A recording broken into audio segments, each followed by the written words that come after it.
Alright, welcome back for our second test match with Red Deck Wins. I am not going to keep this hand. I don't think this is actually a very good hand. When it comes to Red Deck Wins, you want more creatures and like less lands and not too many burn spells in the beginning. So we're not going to have a turn 1 play unless I get a 1-drop, and I don't think I can really... I don't think I really want to bank on that. So I'm going to mulligan this hand. Wow, starting off early, huh? Okay. Okay. I will keep this hand though. Uh, God, Burning Tree Emissary is so good, but I don't think I can keep it on top because I need another land in this situation. I do need another land. I did bottom it, right? Yeah, I did. Oh, oops. You too. Alright. I'm gonna start off with Chris Mage. And reason why is I think it's going to be more useful than a Jack Familiar, because in fact it can actually attack on turn 2 if I don't draw a second land. So that's the reason that I decided to do that. Alright, looks like we're up against maybe Teachings, which is not a very great matchup, not a very bad matchup. Really depends on whether or not I... Oh my... It's not the Cobras, it's something else. Okay. So, what was I talking about? Oh yeah, so Teachings. It really just depends on whether or not I have a really, really crappy draw. Gonna go ahead and play Jackal Familiar now. Opponent could have, I guess, Doomblade here, or Echoing Decay, something of that sort. I have to imagine they would just kill the Crisp Mage, since they can strand Jack Familiar. Oh, well, okay, think twice. Fair enough. Looks like we're up against Blue-Black Teachings. I don't think Blue-Black Flicker plays Think Twice, although I could be wrong.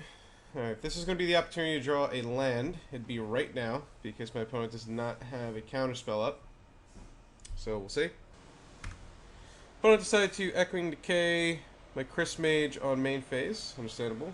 Alright, I did not. I'm just going to play out this Bushwhacker as a 1-1, because I need to actually get a body onto the board for my Jackal Familiar to attack.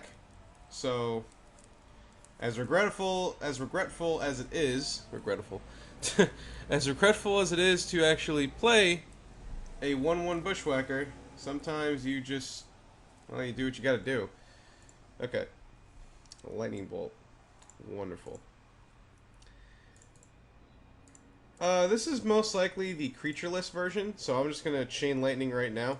Use the good old burn idea of use your sorceries before you use your instants. So that's what I'm going to do. Radiant Fountain, them gaining 2 life, it hurts more in burn than it hurts here. You see, the thing is, in burn, you have to hope that all of your spells can kill them and combo together. You like, the problem with burn when it comes to a deck like Red Deck Wins is you have burn spells that are not reoccurring damage every turn. Like, in this deck, you have creatures that are reoccurring damage every turn. They are a reoccurring threat. Burn spells, not really the same thing. A control player can just play 7 burn spells, and then, you know, that's... If they get, like, 5 of them countered and your opponent has a clock like Gideon Planeswalker or something, or, you know, like... I mean, I know Grizzlebrand is kind of the big case scenario, but you get the point. You know, that's just how it is. Interesting. Okay, so my opponent chose to counter my Chain Lightning. They have Pristine Talisman now, which is interesting. Preordain. Okay. Top, I'm dead. Well, it looks like top, I'm dead. If my opponent gets capsized, I'm just going to scoop. I cannot win anymore because they'll just bounce my land every single turn, and at some point they will deal with my creatures. So, Chainer's Edict. Alright, well, gotta sack the guy that can't attack every turn. Magma Jet. Alright. Attack for 1. There isn't really a point in me just sitting here waiting for the Teachings player to kill me. I am so far behind that it would take a literal miracle for me to win. So there's really a point in that. I would say when it comes to the blue-black family, I would say teachings is like full-blown teachings with Curse of the Bloody Tome is your worst enemy because they have nothing but answers to counteract you, and their removal is actually very relevant. Blue-black Flicker is not that bad. Ooh, they're playing Moldrip there. Alright, I'm gonna bolt the crap out of that. Kinda have to. I don't really have a choice.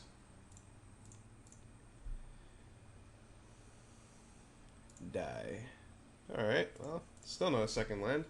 Hopefully I'm using up all my bad luck in this one. And not necessarily the next game. Although this is one of the problems with this deck is, unlike Goblins, you do have quite a number of 2-drops, so... Well, gotta play that out. So that these guys can attack. You don't have a lot of 1-drops. Oh, that sucks. So, this can happen. This is something that can happen. You just accept it, and you move on. In Stompy, it's not the same thing, because you have Kieran Ranger, you have more 1-drops. So, a 1-land hand can actually be very good. In this deck, a 1-land hand is almost impossible to work with. I am so dead. Man, everybody's out in force this morning. Oh. And he has buyback Evankar's Justice. Well, that's probably the end for me. Oh my... Alright, I'm going to scoop it up to the Evankar's Justice. I know that my opponent's at 11, they can't kill me, but I think I would just be sitting here wasting time, so... I personally think I'd be sitting here wasting time, so I'm actually just going to scoop it up.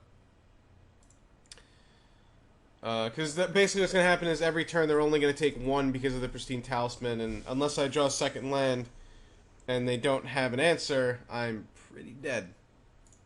Anyway, so you don't have much for this matchup. This matchup is pretty much what it is. It is what it is. So, I don't like Chain Lightning. I think Magma Jet is better because it has Scry. I like Goblin Heel Cutter still because it's a reoccurable creature to help with Maw Conscripts. It's a 3-power dude. I do, however, like Curse of the Pierced Heart. So we're going to go ahead and bring that in. And I think my final cut will be 1 Reckless Abandon. It's kind of a liability, especially with counter spells. So I think that's basically what I'm going to do. My opponent's probably going to bring in just like some number of Hydroblasts and stuff. Oh, this hand's pretty good. I mean, it has 4 lands, don't get me wrong, but it's got a 1-drop, pretty good 1-drop, into 2 creatures, so we're going to see just how good a hand like this can be. Hopefully, the top of my deck is very kind. Hopefully, this is not the game where we draw all land. Looks like my opponent has a turn 1 Disfigure, which sucks, but we have Emissary and Emissary into a cohort. So this is going to be fun. It looks like my opponent F6. Never mind. They did not F6. Oh, they did F6. Okay, opponent. Oh, that's what I like to see. The Dimir Aqueduct. Oh, yes. Ooh, and a Valley Dasher, too. I'm just going to play out the Valley Dasher. I don't really see the point in not playing it out and saving it for a kill and saving it for after Evankar's Justice because, well, I have 9 damage on the board. My opponent's almost dead. If this was a 1-mana 2/2, my opponent would be just about dead. If only you'd shocked. If this creature was a deal 2 damage for some reason, I would have kept it on tap because then I could save this from Echoing Decay, but it's not where we live. Alright. Well, tackle everything. My opponent, I guess, can kill 1 dude. Unless they have Echoing Decay and they can kill 2. I don't think that they play more than 1 Echoing Decay. I am very certain of that. So, looks like I may have just gotten screwed a little bit by that. Just get a pass turn. My opponent have one of the 2 Evankar's Justice? They do. They kept the one of the 2 Evankar's Justice in their hand. Well, I have many, many outs to just win the game. Yep. This is my point. This is the game where I'm just going to draw all land as opposed to game one where I draw no land. It happens. At least I'm showing you guys how the deck works. I've dealt with draws like this many, many times, and it's quite frustrating, but there isn't really much that I can do about it.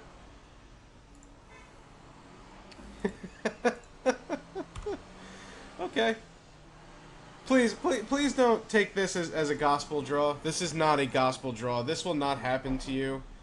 Please play this deck. This deck is very, very good. It might have some bad matchups, but other than that, it's actually a very, very good deck. Please play it. Another land? Oh, Curse the Pierce Tart, sure. Yes. Curse the Pierce Tart. It works. And pass turn. I think my opponent's got to know I have 2 lands in my hand at this point. So, oh, he just Hydra Blessed the permanent to feel good. All right. I don't blame my opponent. I'm very salty right now, but I'm not angry at my opponent. Don't get me wrong. I'm just going through all the motions that I can at this moment.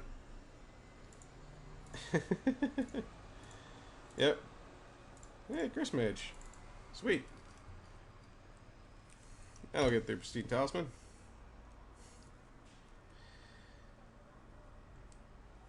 This is Doomblade. Oh, Diabolic kicked, alright. Well, there was another Echoing Decay, and then I saw Diabolic, and I was like, oh, okay. Man, that guy just does not look happy. I'll give it one more draw step, and then I'll just scoop it up.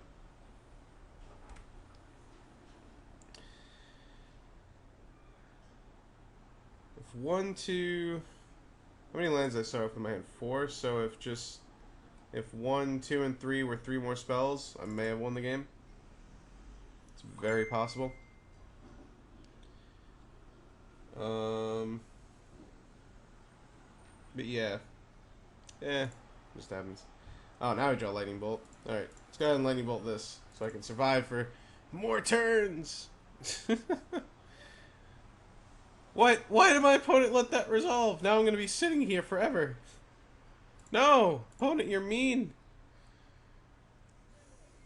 This is Teachings? I'll scoop to Teachings. 5 mana.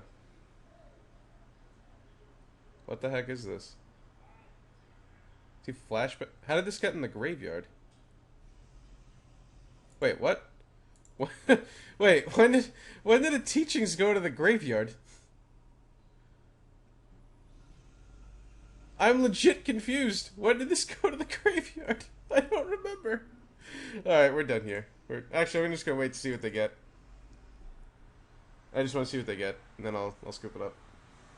They got... Yeah, we're dead. Alright, I'll be right back. Okay, so... against Delver, this deck outperformed way out of my expectations. No reason to really go any more in depth than that. Against Blue-Black Teachings, listen, this deck is very, very good. I lost heavily because of bad luck and variance, which is a part of Magic. And I think that if the deck had ran like it's supposed to, I may have won both of those games. It's very, very possible I may have won both of those games. If not, it's very possible that maybe I would have came back and won Game 3. I'm not sure. But either way, my verdict is play this deck. This deck is really good. It's also very cheap. I mean, I don't even think, like, the only expensive cards in this deck right now are... I don't even know. Flaring Pain, I guess? I mean, I would play Smash Smithereens over Gorilla Shaman in this deck easily if I don't own them. You don't need Gorilla Shamans, so... Go, play this deck. It's just as good as... Well, okay, maybe it's not better than Stompy, but it's damn good. I think that this is the perfect home for Burning Tree Emissary if that's what you're looking for. I think that Magma Jet is exceeding my expectations both off camera and on camera. And yeah, go play this deck. Please, go have fun. Go win. That's my verdict. There is nothing more to say. I am very, very happy with this deck. I'm very pleased. And I was very happy to be able to show you just how powerful the deck can be. And let me know in the comments what you think of this deck. Let me know if you would change some cards. It's up to you. Alright guys, thank you so much for watching. I hope you guys enjoyed this.